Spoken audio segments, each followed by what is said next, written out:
Once the police have convinced the white public that the so-called Negro community is a criminal element, they can go in and question, brutalize, murder unarmed, innocent Negroes. And once the white public is convinced that most of the Negro community is a criminal element, then this automatically paves the way for the police to move into the Negro community exercising Gestapo tactics. This makes the Negro community a police state. This makes the Negro neighborhood a police state. It's the most heavily patrolled. It has more police in it than any other neighborhood, yet it has more crime in it than any other neighborhood. How can you have more cops and more crime? Why? It shows you that the cops must be in cahoots with the criminals.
One, two, 1, 2. Mic check. 1, 2. What is this? Can y'all hear me? Let me know if y'all can hear us. 1, 2, 1, 2. Huh? 1, 2, 1, 2. Hope y'all can hear us right now. Check it out. Check it out. 1, 2. Can you speak? Say something. Something. 1, 2. Can y'all hear us? Can y'all hear us? I hope so. So anyway, I hope that we're being heard right now. Nick, say you good. Yep. Great. All right, everybody, welcome to episode 2 of Like It Ain't. My co-host Leah James will be back with us in a few weeks.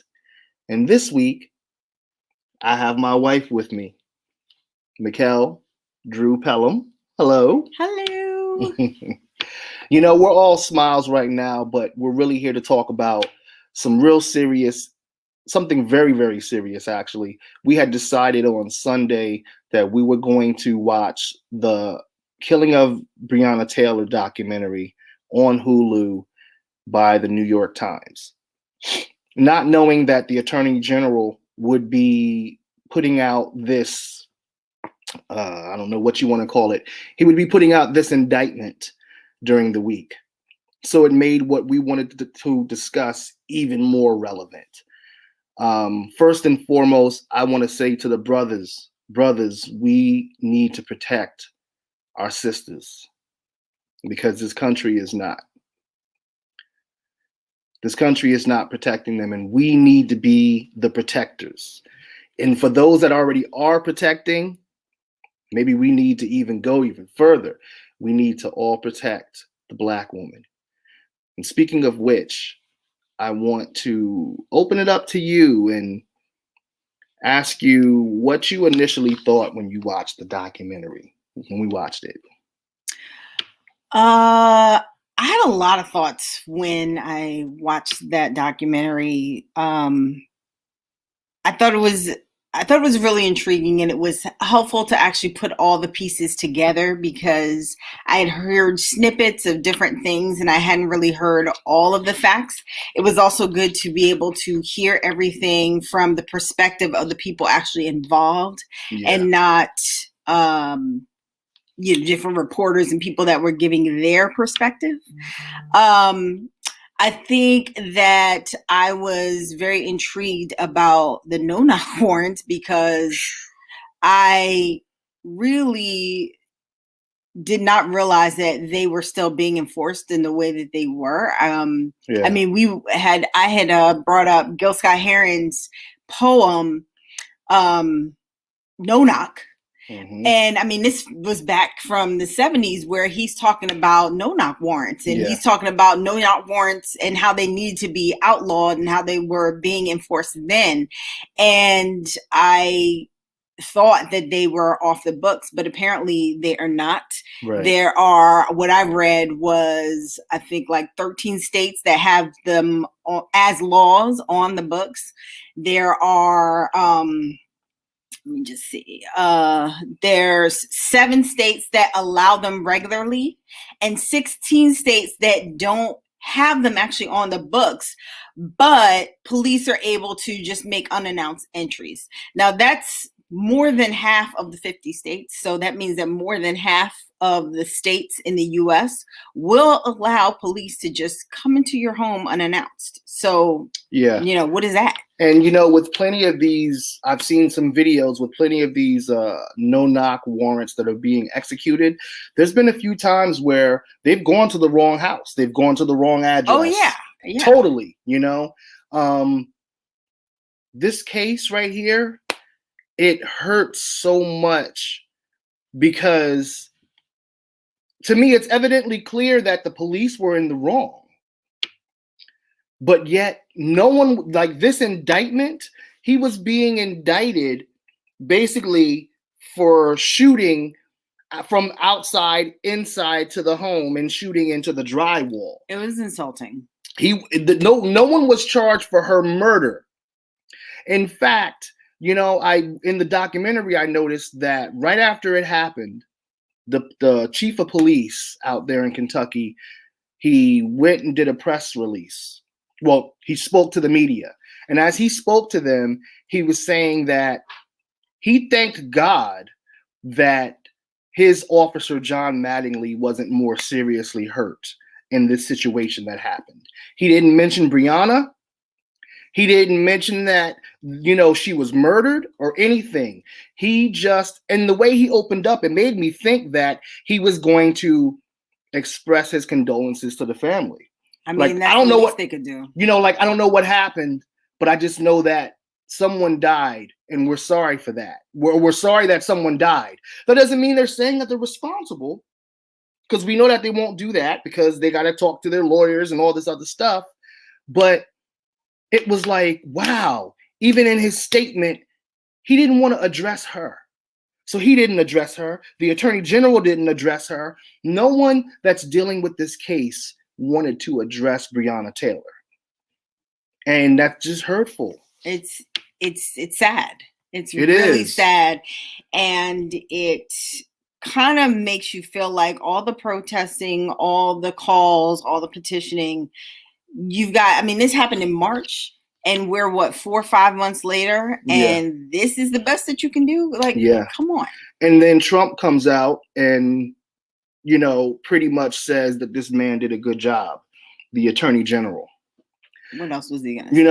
If you notice, only time he speaks up for someone black is if it's someone who is for some crazy reason supporting him, or if it's someone that does something that's against their people. Yeah. Because trust me, this attorney general, this man, what's his name?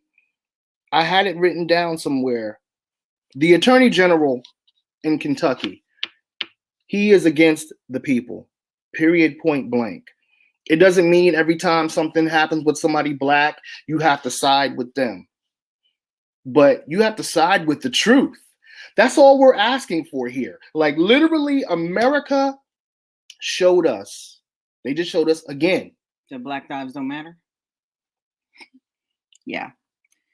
Yeah. Again. That was yeah. It's evidently clear. It's painfully clear. And it always keeps happening over and over again. But in this case, I honestly thought that someone was going to get indicted for her murder.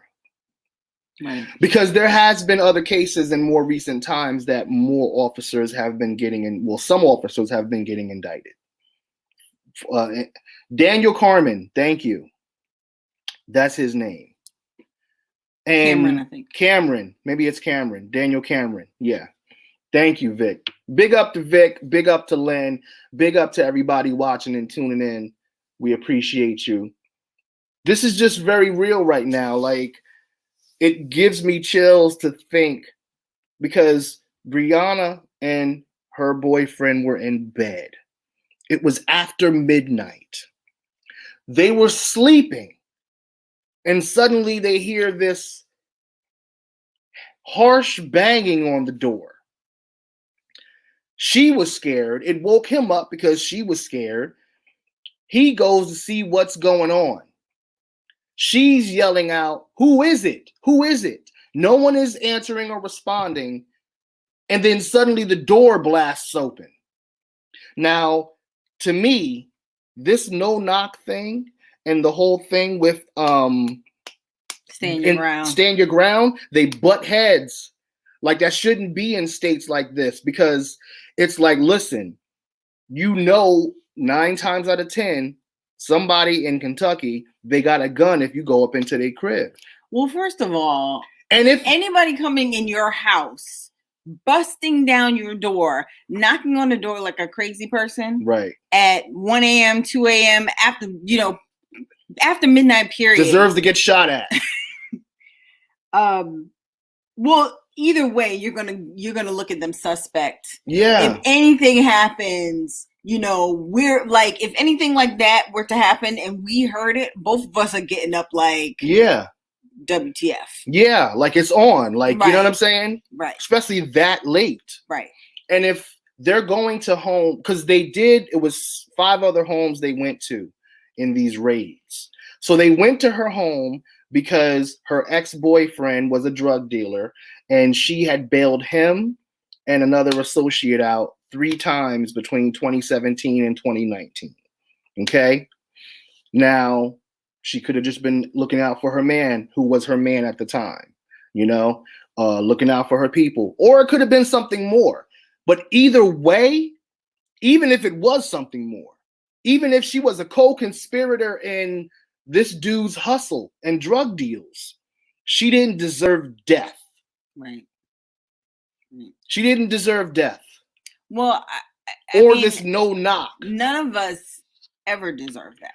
Because you know what? Because with this no knock thing, Like, you would think they would be doing that. Like, that's supposed to be reserved for terrorists, not someone who's selling drugs. I understand drugs is illegal and it's a thing, but what I'm saying, go ahead. That was the thing. The no-knock warrant started in the Nixon era. Yes. So let's just talk about where that came from, right? So this kind of became like, okay, it's one of his aides decided, hey, let's let everyone know that we're real hard on crime, you know. So we're going to enact something where the police can just like kick down your door, you know. So yeah, they started that, and hence the reason that, you know, a Fred Hammond and you know, some other people got killed. Yeah. But where you really see it the most is during the Reagan era. Yeah. Because what they did was, this is when they really started enacting them during the crack epidemic, when they were proclaiming this war on drugs. The crack epidemic that the CIA brought in. Yeah. Let's not forget that. So when you see a lot of those old footage from the 80s during that era, you'll see a lot of people, like, you know, a lot of police just banging in doors. And that's what that was. Those were no-knock warrants. And it was all drug related. But so here's the irony to that, is that, like you said, that started in the crack era, right? Right. Okay. The crack era was started by the CIA. It's documented. The government had their hand in crack going into the urban communities, period, point blank. Then the government comes in and says, now the law and police officers are going to arrest you and lock you up for using these drugs that we've given you to distribute. And they're going to lock you up for distributing these drugs, for trying to make profit off of it. If you notice, they call that crime dealing with an uncontrolled substance. It's uncontrolled because they can't control and monitor and make the money off of it. You see, you know, they put us through all this stress and stuff, and then they say, hey, here's this illegal thing that might ease some of that stress momentarily for you. But then you get arrested for using it. You get arrested for selling it. But you gave it to us. You put it here. So it's like this vicious cycle. And then now you fast forward to Breonna Taylor, and you're knocking down her door because you think she might have been part of the onflow of some drug packages that came. Like, they said there were 70 police officers assigned to this 5-house raid. 70 cops. That's some terrorist type stuff. Right. Like, these people were just selling drugs, especially her. It wasn't like they were thinking she sold. They were just thinking she was helping the transport. Well, here's part of the other danger. Here's part of the other issue. If you are issuing one of these no-knock warrants, you are not only supposed to give a reason why you feel like you need it, and somebody, you know, hiding something, or you feeling like, well, if we knock on the door, they're going to hide everything and they're going to put everything away, is not enough. Right. It's not enough for you to get this warrant. And then on top of you justifying why you feel you need it, then the judge, or maybe they're supposed to present this with it, but they need evidence of, is there a reason to feel like, you know, that the person is going to attack the other person, attack the police. Are they going to, are they going to threaten the police? Do they have fortifications like bars on the windows? Is there a reason for you to feel like when you come into this place, you're going to get attacked? And they didn't have that. No, they didn't. They did not have that. And, the last time, and I believe this was from the documentary. So the last time that the ex-boyfriend came to even pick up any of these so-called packages that he was having sent to her house was back in January. Now, when they do these warrants, they're supposed to have a shorter amount of time, think one of the attorneys said like a 48-hour window Yeah. of when you see the actual activity happening. So you're talking about somebody saying, oh, by the way, we happen to have seen this guy coming to her house. Yeah. We think that he's picking up packages. There's no and evidence. having packages sent to her house. Now, usually something like that, you would have 2 months ago. You would have police officers like, you know, or detectives patrolling her, you know, on the low to see what her action is, to see what she's into, so that they get some type of inkling that, okay, there's something here and we need to go in. Right. But they just immediately was like, oh, this house, oh, black neighborhood, black Breonna, oh yeah, no, we're going in. She's the ex. Right. They even were listening to calls that she had with the ex while he was in prison. Right. And there was nothing incriminating or crazy. It was just her. And at the time, she was with him still. So that was her man, you know? And he could have easily had packages coming to her home and she didn't know. Right. Because if she lived in an apartment complex like she did, he could have just had it go there and pick it up before she does. Right. Len saying the base for the warrant was a lie.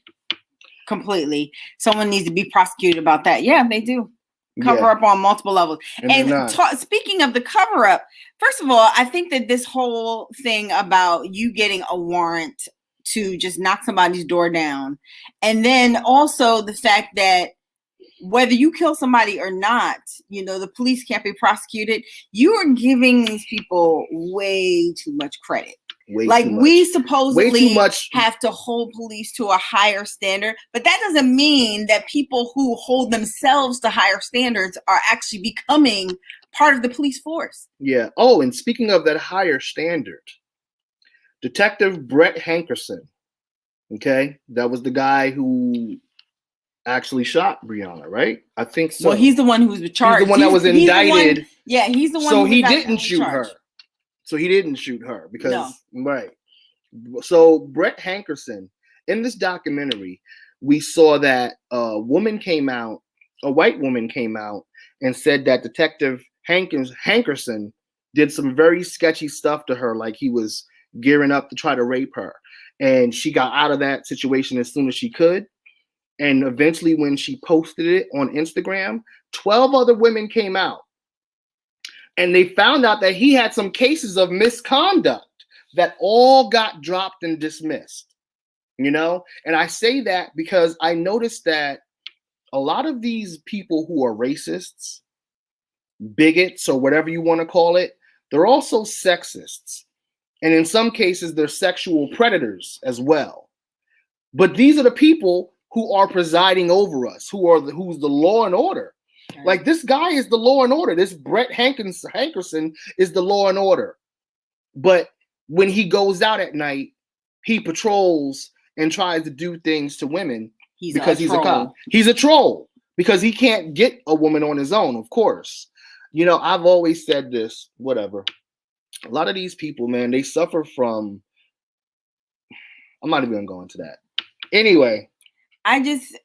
You know, the fact that we, like I said, we're holding these people to these higher standards, but the fact is we are all human, you know, and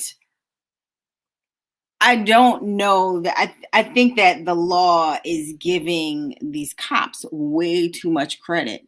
Now, I'm not saying that it's not an honorable job. I'm not saying that you're not putting yourself in harm's way every day. But what I am saying is there was clearly, like from day one. I mean, how do you turn in a report? You've just shot a girl. Mm-hmm. You've shot a woman. She's lying dead on the floor. Mm-hmm. But you turn in a police report for hours. But you turn in a police report that is basically blank, like nothing happened. Yeah, a blank police report. I mean, from day one, there's a cover up. So how is it that we're now saying, oh well, nothing happened? Right. I mean, it's just from the time that somebody said yes to this no-knock warrant, it was a shit show. Somebody's dead, so something did happen. Right. You know, even the newspaper. So the next day, the newspaper. Look how they painted the article they had. The newspaper article led with officer shot, suspect dies. And then it also says suspects shot at the officer. Okay? So the first thing they mentioned was this officer. Hey, this cop's okay. But guess what, guys? The suspect is dead. She wasn't a suspect, first of all. The whole situation was suspect. But then to add on to that, they also say the suspects shot at the officer, plural. So they're saying that both. So they're saying that Breonna shot at the cops too. Right. Do you see what I'm saying? So this is what the press, who they try to always say, well, we don't reveal our sources and we have integrity in what we put out and we make sure that we put out accurate information. Well, this is what they put out. How it was at one point. The accuracy of information is no longer valid. It's not that it's no longer valid, but it's not as important as it once was. It's not online, but supposedly newspapers talk like they still are holding on to, what Maybe once some was. Newspapers are. Yeah, I mean, obviously not the Inquirer because they never were truth in the first place, but I don't think the New York Post ever was either. You got a good point there. But this was in Kentucky. And my point is, this is what they first put out there. And it's like Malcolm said in that intro that we had for this episode of Like It Ain't. If the media keeps creating this narrative that makes white people and anyone outside of black look at us like we're criminals. So when a white officer shoots a black person, even when it's clear as day this is wrong, they've fed people with so much bullshit that they're blinded. All they see is, well, that poor officer, he put his life on the line and he has a family. Fuck that. He or she decided to do that. Is it brave? Yes. And yes, they control the narrative, Lynn. Is it brave that they do this? Yes. But it's your choice. There's so many things I want to say and can say. Go ahead. I'm sorry. Well, two things I wanted to just acknowledge that Len said. One was that the 3 officers came up with bad warrants and other misconduct. Yeah. I am often perplexed as to how people or officers continue to be allowed to keep their jobs. Now, when we don't perform at our jobs, we perform poorly. And we're not even saving lives. Our job is on the line. We're not even holding guns. We're not even holding lethal weapons. We could be flipping burgers. Right. And you don't flip it correctly. Your job is on the line. You out. So how is it that these cops continue to hold on to their jobs when people have complained about them constantly? That's always perplexing to me. The second thing is to Len's point about them controlling the narrative. And I think that that's part of what you're trying to address as well. But I think that more of us need to put our narrative out there. One, so that we can all control our narrative, because the point is we as Black people know that there's more out there than what is portrayed constantly. And two, that other people who come in contact with us, their first thought isn't what they see on the media, so that they're not initially trying to attack us or do whatever, because all they know is what they've seen. And if what they've seen is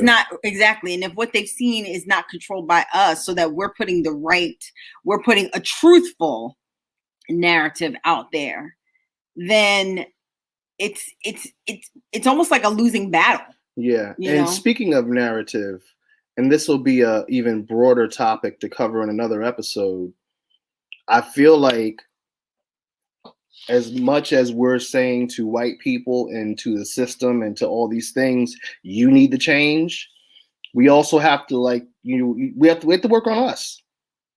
We have to work on us. Like, in my mind, We shouldn't be still calling each other N-word. We definitely shouldn't be calling our women the B-word.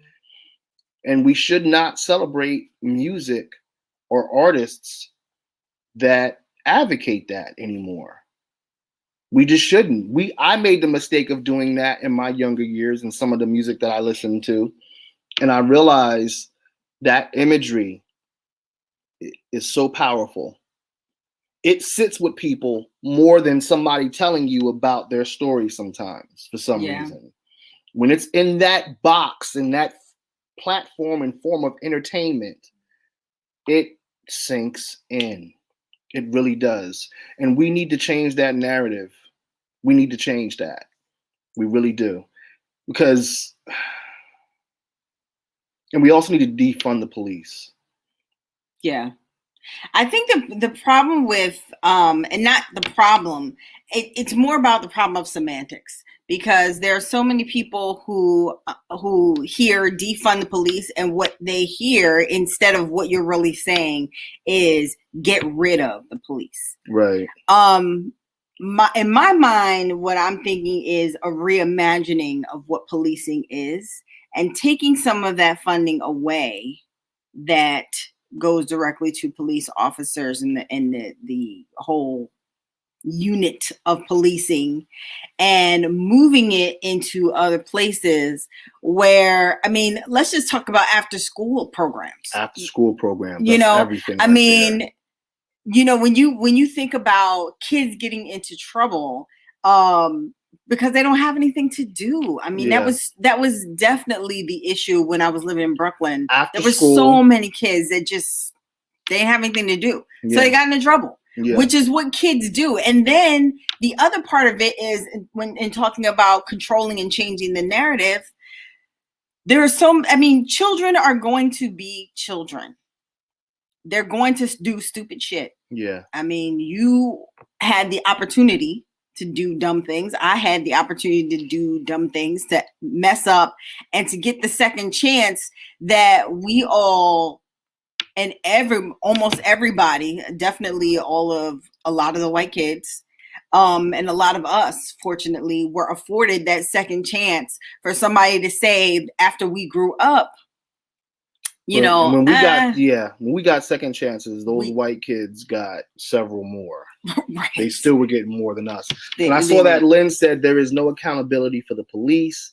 We have to get the government to remove the immunity for the police. Yeah. Well, that's a huge thing.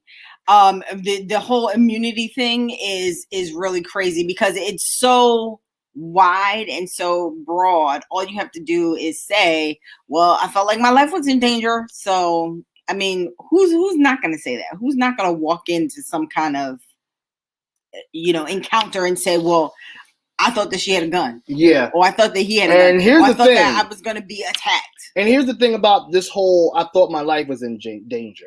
First of all, you took a job that literally you're paid to put your life in danger. Right. So you know what you're getting into. Secondly, you are trained for this job. Where is the training in any of these officers? Because in most of these cases, what's happening is there's 30 to 40 and more, an excessive amount of shots being fired once they feel threatened. So it's not, because with Breonna, they tried to, the officers, when they were being interviewed, they tried to paint it like that there were several shots firing. And there was. He fired one shot. But they were right. They were the ones firing all those shots. Yeah. Like you said, the boyfriend shot one shot. So now imagine these officers who are trained and who have experience on the job. They bust in somebody's door. They hear one gunshot and they're, and what I just did isn't even 30 shots still. Right. That might have been like 15 maybe. So that means they're still shooting. You're still going like this. Like they weren't, at least from what they said, they didn't have machine guns. Right. So it wasn't like you can do 30 in a quick sec. The bullets were all over the place. So they weren't just, I hate to say this, Breonna should have been almost filled with lead. Yeah. In that situation. Because if somebody shoots from that direction, you're shooting right back in that same direction. Boom, boom, boom, boom, boom, boom. But with them, it's... Well, the thing is, I don't want to portray, because I've never had the misfortune or opportunity, however you want to paint it, of picking up a gun and shooting anybody. So one thing I do know, and I mean, I've only been watching the cop shows, but in my head, I think that, people go to a gun range. I mean, look at, your friend who is really into guns. I mean, people are, shooting, but you're supposed to be shooting at a target. You're not supposed to be shooting willy-nilly. Now, I would expect this from, a regular person on the street who's just, popping off. Yeah. Right. But if you're talking a trained officer, exactly. It always goes back to that. A trained officer, you're assuming that they are shooting at, first of all, if you know who you're coming in for, you know who's supposed to be there, right? It's not, you're coming for this one person who is not armed, who's not armed, right?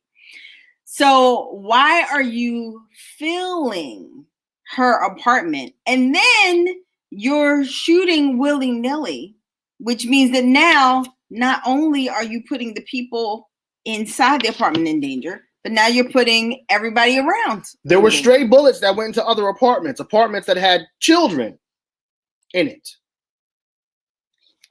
Yeah.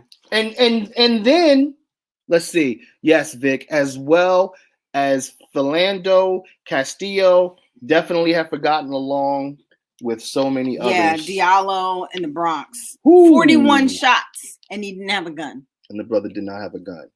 Like, listen, I'm not somebody that's a gun person, I have shot a gun before, and I don't understand how, with a handgun, you shoot somebody 40 times. Yeah.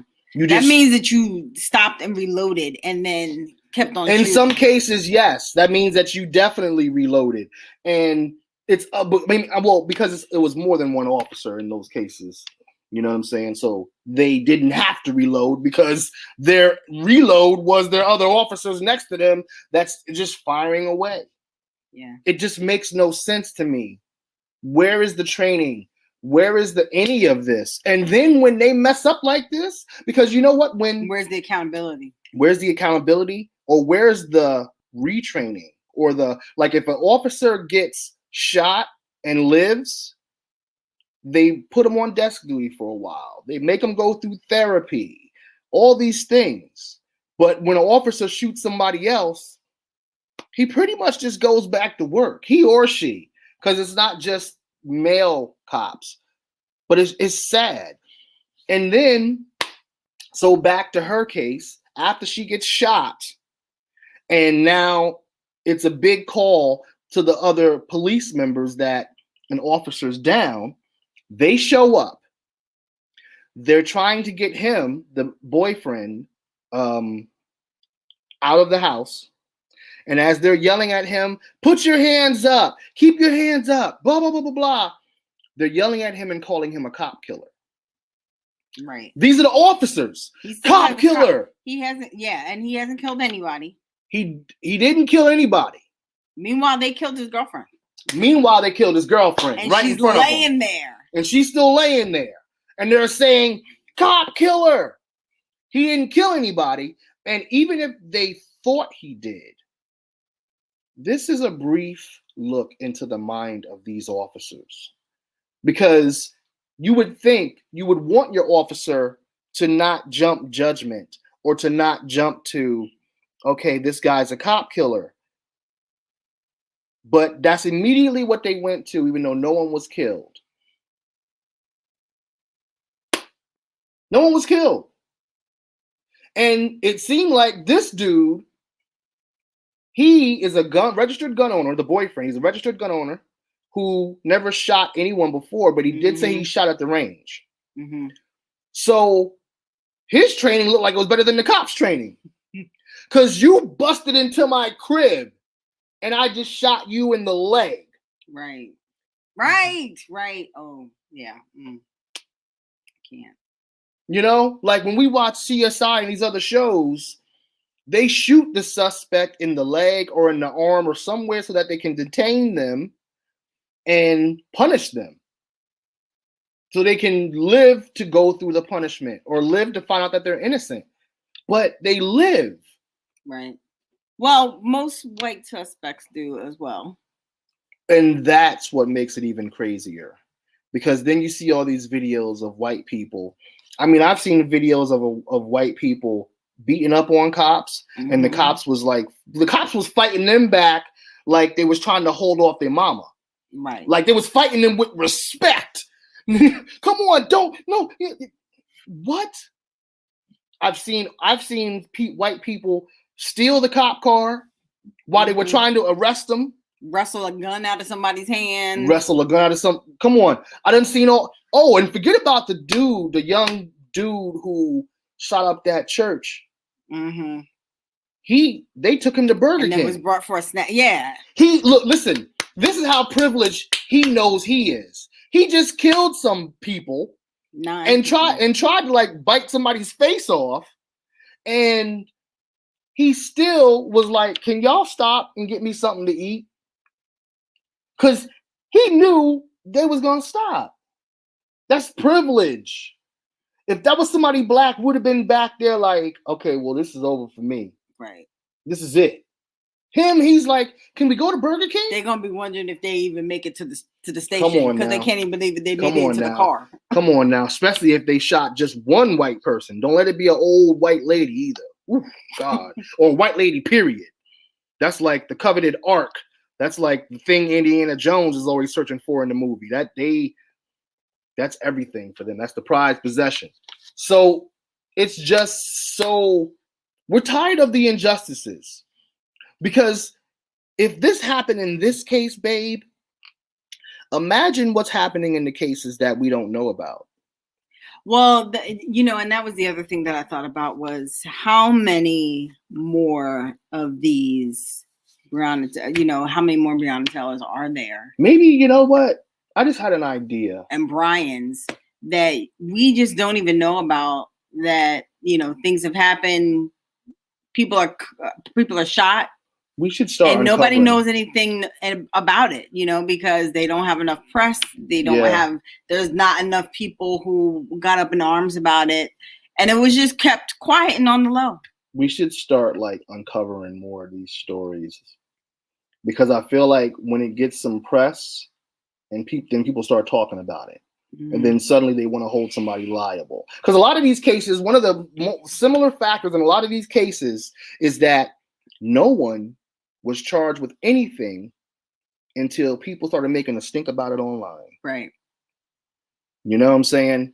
It's like even the dude that was jogging and got shot and killed by the two white dudes. Yeah. They were home chilling until the internet was like, what is going on? Yeah, I think that happened at least a month before it actually came out. It might have been longer than that. They should have been immediate. Like, yeah. So we're just tired of this. And we wanted to, Mikelle had mentioned to me, she wanted to at least take a moment to mention Ruth. Gainsbourg, what am I saying? Ruth Bader. Ginsburg. I know I was saying it wrong. I'm sorry. And more so in the context of how important the next election.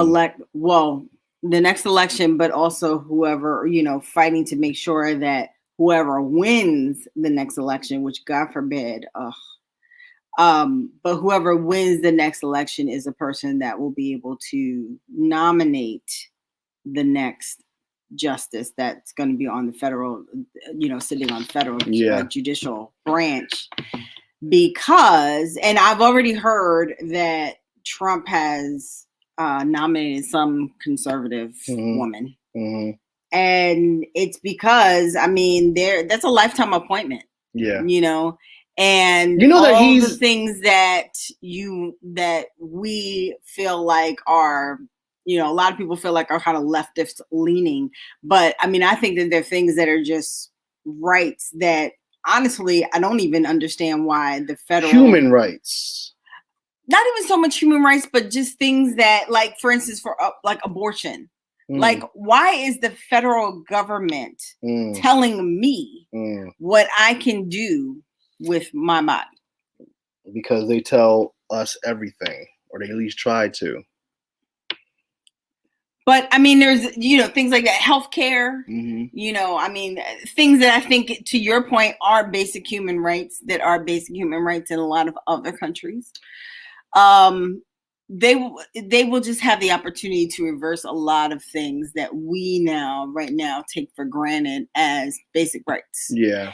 And I just think that, we all know that it's, voting is important, but it's going to be extremely important. And then I just saw a video yesterday where they were talking about how they start to lay out the districts. They're going to be rezoning the districts again. That will be the districts for the next 10 years.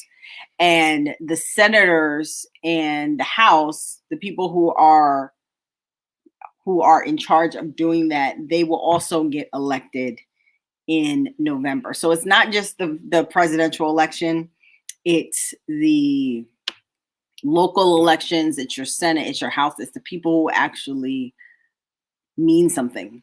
Yeah. And that's very important. Extremely. Because we have to get this dude out.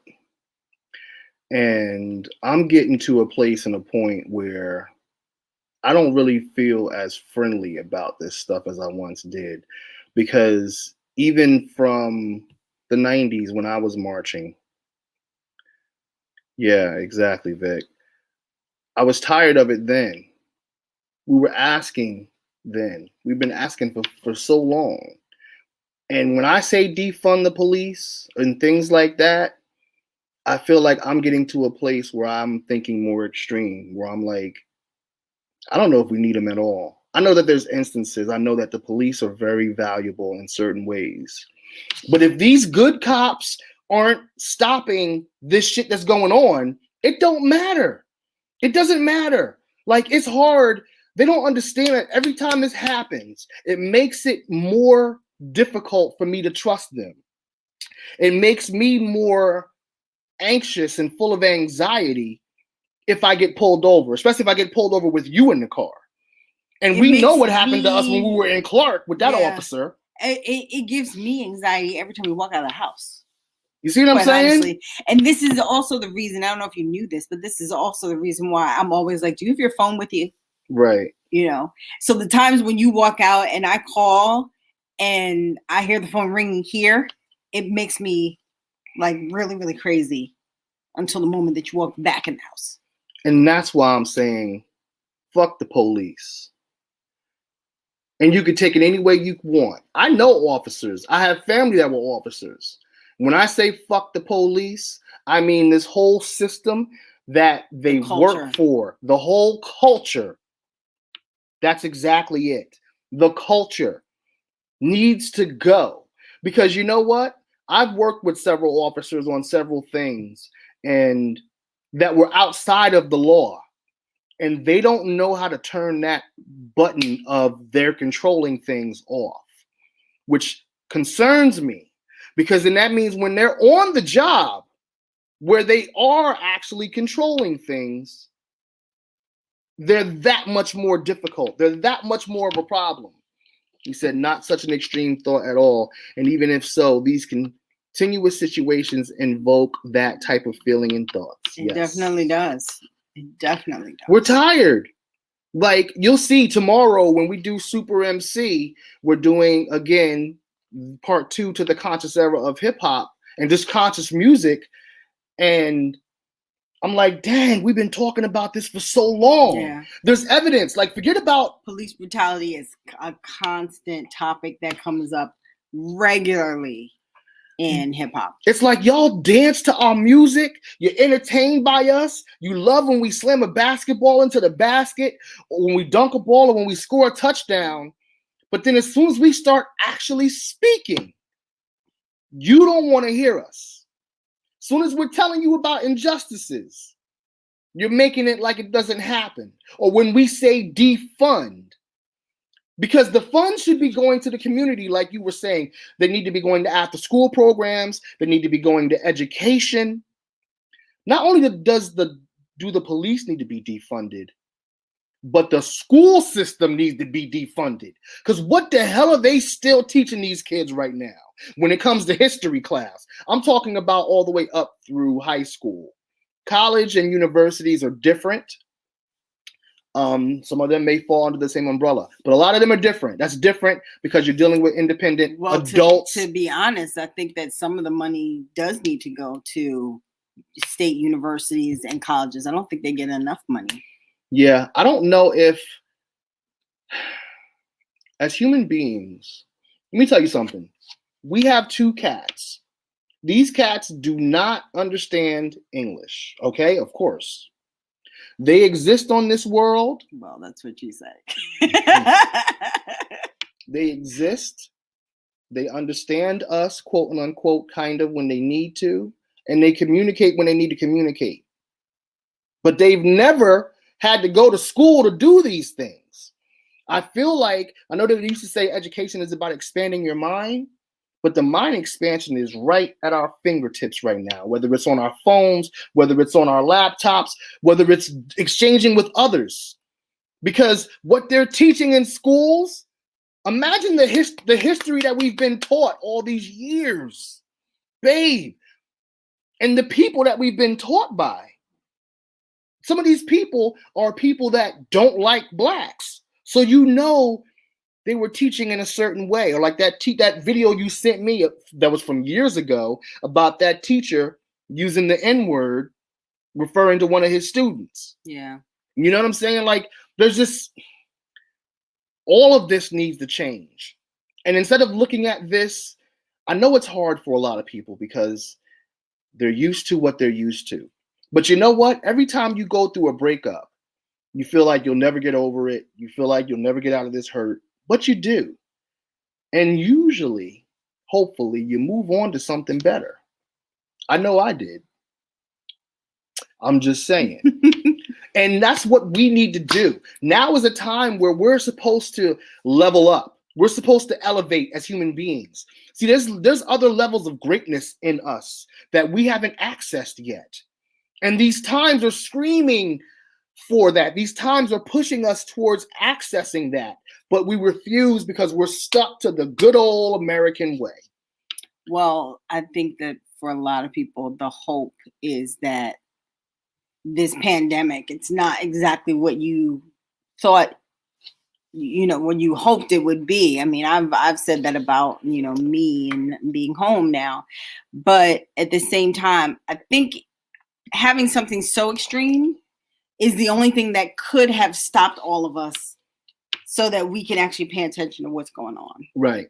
If it was something, it's the same way with protests and other things. Like, people talk about, well, I don't think that we need to have the protest during blah, blah, blah. Yeah, but if you don't make people uncomfortable, if you don't do something that kicks them and smacks them out of what they do every single day, then they're going to keep doing They're just going to keep doing the same things that they've been doing. Yeah. You know what? I just got to say, I really appreciate you. And I really appreciate my people. I'm not trying to get emotional, but I'm serious. We need each other right now. We need each other. Because this shit is too much. It's serious. And it concerns me. It really concerns me. Like, I shouldn't know who Breonna Taylor is because of this. Right. I should know who she is because she was some entrepreneur, or I should know who she is because she was a nurse that could have saved a bunch of lives during this pandemic. because she was a nursing student, right? Or studying she was or wanted to be a EMT. nurse. She was an EMT. So even beyond just pandemic stuff, she still could have been saving people's lives instead of being gone. And it disturbs me. It disturbs me. So for anyone who doesn't see it or doesn't get it or isn't trying to get it, I'm not even trying to convince you anymore. I'm not trying to recruit. I'm not trying to make you understand in that way. I'm just not. Vic said, yes, being in that comfortable space when people are either blinded by the facts or just want to continue the same system to continue. Because our lives literally depend on us. Yes. Sorry, I'm maybe reading ahead. No, it's okay. Oh. I'm sorry. I definitely agree with that. And I think that the reason that majority of the people continue to just keep going is because it doesn't affect them. And I mean, I've been guilty of it as well. It's like you don't worry about anything until it becomes something that affects you directly. Yeah. And then all of a sudden it's a problem. Yeah. But we have to learn to practice more humanity. Yeah. In the sense of we have to learn that it's, I think it was Malcolm who either said you're either for us or against us. And I actually had posted something recently and said, look, there's no fence sitting anymore. Like you either have to take a stand and say, I want to be a better human being, or I just want to shit on people, basically. Yeah. Because that's really what it's become now. If you decide that you want to keep turning a blind eye at this point, yeah, because you know what? You're killing me. You're killing me. Yeah. And if you're killing her, that means you're killing me. And if you're trying to kill her, that means you got to go through me and you're going to have a problem. You're going to have a lot of weird shit happening to you. Messing with me. But anyway, I'm trying to tell you, you do not want to travel down that dark alley. Of Pellum. Of vengeful Pellum at that. But I wanted to big up my dude, Anthony Nelson, and Joseph Tomzak. These are two white people that I actually worked with at Ernst & Young many years ago. Joseph, I haven't seen him almost over a decade. And they reached out to me via Messenger and other through text while this whole thing was going on a few months ago when the race demic first really popped off. And they just wanted to create a conversation. I appreciate that because let me tell you something. I got white friends, well, I feel like I used to. Mm-hmm. I don't know where they went.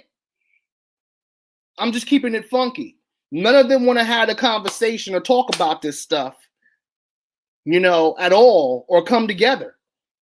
And these are good folk. That's what I'm saying. There are even people who seem like good folk, but don't want to talk about this. It's okay for them to recite a rap song with the N-word in front of me, but they don't want to talk about injustices. They don't want to talk about what's really going on. Yeah. So I big up and thank anyone who is not Black that is open-minded to all of this and that's getting involved. Because like my wife said, this doesn't in some cases directly affect you. So it's easy for you not to care, but you do. And we appreciate that. Yeah. Is there anything you'd like to say in closing of this episode? I mean, there's so much more we can say. But... Yeah, there is so much more we can say. I mean, I think that this, like many other things, can really make you feel like you just want to give up. Yeah. And I'm not.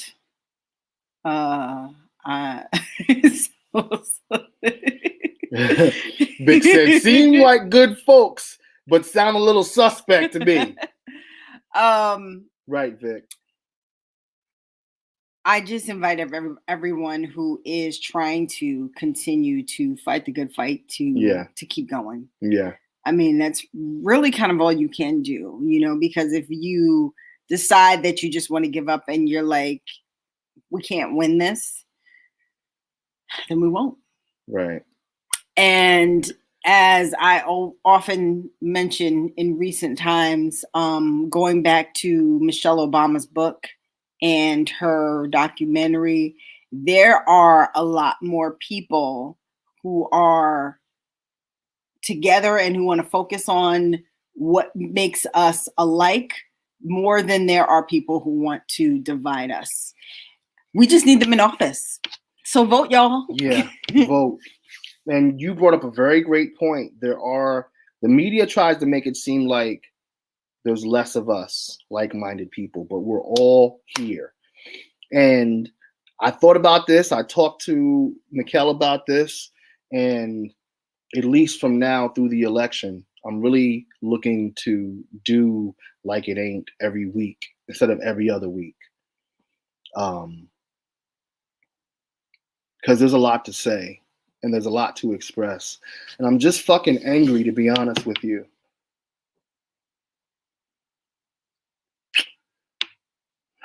So anyway, we're going to end this episode. I need my brothers and my sisters to unite. I do. We have to protect this at all costs.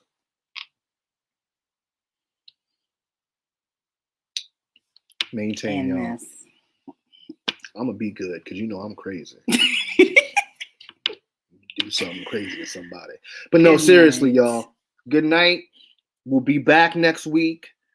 And the show's going to keep getting better and better. Hopefully, we're going to do something where we can do live calls too, because we want to interact with you all. We want this to be about and for the people. Power to the people. Night, y'all. I know the fist couldn't. See, now you're doing it like this, like a fist bump. Come on, baby. I got to show her how to revolt. Love you.